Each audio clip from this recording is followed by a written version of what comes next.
My old bathroom was small. The tub was small. Sitting in it trying to actually soak in a bathtub, it barely got above my legs.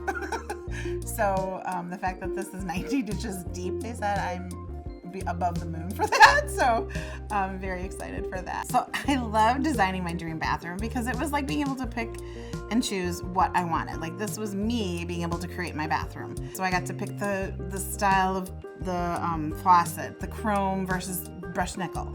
I got to pick the black splash. It was fun. I mean, it's neat to be able to design your own place. So having that little bit of it in my bathroom was exciting. Everybody that I've been engaged with today has been so kind, so fun, very accommodating. The contractor has been an amazing man. He's picked up after himself. There has been nothing injured. My home is intact. I hear horror stories, and this has just been an incredible experience.